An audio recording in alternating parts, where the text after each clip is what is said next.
Yunidian. Assalamualaikum, Bu. Waalaikumsalam. Selamat siang, Bu. Ya. Mohon maaf mengganggu waktunya. Mm-mm. Perkenalkan, nama saya Fadila Marsanda. Izin mewawancari Ibu untuk memenuhi tugas pembelajaran mata kuliah kurikulum pembelajaran dari kampus Isik Siliwangi, jurusan KJSD. Izin memberikan beberapa pertanyaan Ya. seputar kurikulum merdeka. Bagaimana implementasi kurikulum merdeka dalam mata pelajaran yang diampu oleh Ibu ini? Ya, sebelumnya terima kasih. Saya menjawab bahwa pertama-tama sekolah kami ini menerapkan kurikulum merdeka belum genap 1 tahun nih, karena kami sekolah ditetapkan menjadi sekolah penggerak hanya 15 sekolah sekota Bandung gitu. Karena kami termasuk sekolah penggerak tahap 1. Jadi kalau pertanyaannya implementasi, kami sudah melaksanakannya. Hanya kalau dalam SD mata pelajarannya semua diampu sama wali kelas kecuali bidang studi ya, bidang studi PAI dan PJOK itu oleh guru bidang. Pelaksanaannya adalah sesuai dengan struktur kurikulum yang diberikan oleh Kemendikbud, bahwa di dalam kurikulum merdeka ini dibagi menjadi 3 fase untuk SD, yaitu fase A, B, dan C. Untuk fase A itu kelas 1 2, B itu 3 4, dan C itu 5 6. Kebetulan saya mengajar di kelas 4, jadi fase yang diampu oleh saya adalah fase B. Fase B. Nah, ada beberapa perubahan di fase B ini terkait implementasi, yaitu ada pelajaran yang berubah. Misalnya IPA dan IPS bergabung menjadi IPAS. Kemudian yang ciri khas krusial lagi dari kurikulum merdeka adalah dalam struktur kurikulumnya itu 25%-nya adalah project. Jadi kami harus melaksanakan project based learning, itu masuk di dalam struktur kurikulum.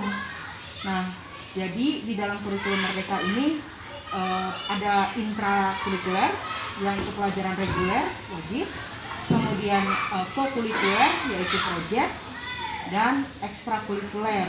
Nah, gitu. Jadi perbedaannya di kurikulum merdeka ini project itu masuk di dalam kegiatan struktur kurikulum. Jadi 25% diambil dari harus melaksanakan project. Contohnya PPKN dalam satu kali pertemuan itu seminggu itu 4 jam pelajaran, namun sekarang 3 jam saja. Yang 1 jam itu bukan hilang, tetapi dilaksanakannya project. Nah, project ini dilaksanakan dengan 3 cara. Bisa dengan harian, bisa mingguan, bisa bulanan atau sistem blok. Yang dilaksanakan oleh kami implementasinya kemarin itu dilaksanakannya adalah mingguan. Maka setiap hari Jumat kami melaksanakan pembelajaran proyek, tidak melakukan pembelajaran mingguan. Ya. Kendala apa, kesulitan apa yang dihadapi, serta solusi yang diupayakan Ibu Yuni untuk menghadapi kurikulum tersebut? Baik. Namanya hal baru itu pasti ada kendala ya. Kendalanya adalah belum samanya mindset atau pemahaman dalam memahami kurikulum merdeka ini. Misalnya di dalam satu rombel, misalnya di sejahtera ini kelas 4-nya ada 7 rombel, berarti ada 7 guru. Nah, di dalam menerapkan kurikulum merdeka ini masih ada misalnya hal-hal yang harus dikonfirmasi, selalu harus dikonfirmasi karena pemahaman yang belum sama. Nah, tapi itu tidak menjadi kendala yang tidak bisa diatasi. Bagaimana cara mengatasinya adalah seringnya berkumpul dan berkomunikasi. Jadi kami itu berkomunikasi setiap hari, baik berkomunikasi secara langsung maupun di grup WA. Jadi untuk memahami kurikulum ini kami selalu berdiskusi gitu. Jadi supaya kami satu frame, satu frekuensi dulu, satu mindset. Nah, supaya dalam aplikasinya ketika menemukan kendala bisa diselesaikan secara bersama dan sama solusinya gitu, tidak berbeda-beda. Gitu.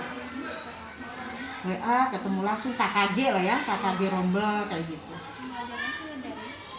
Belajarnya kami hybrid, jadi ada daring ada luring. Iya. Iya. Bagaimana antusiasme dan hasil belajar dengan menggunakan kurikulum tersebut? Ya, antusiasme orang tua atau antusiasme anak atau guru? Antusiasme orang tua dan guru.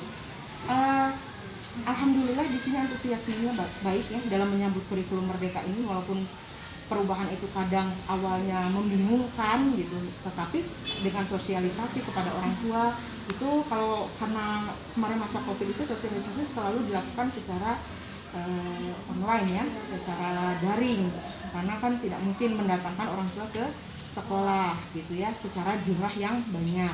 Jadi strateginya adalah sekolah selalu mengadakan pertemuan-pertemuan secara daring pada orang tua untuk mensosialisasikan kurikulum mereka ini dan implementasinya, supaya orang tua juga paham kemana arah kurikulum mereka ini, kayak tujuan itu kan untuk mencapai 6 profil pelajar Pancasila.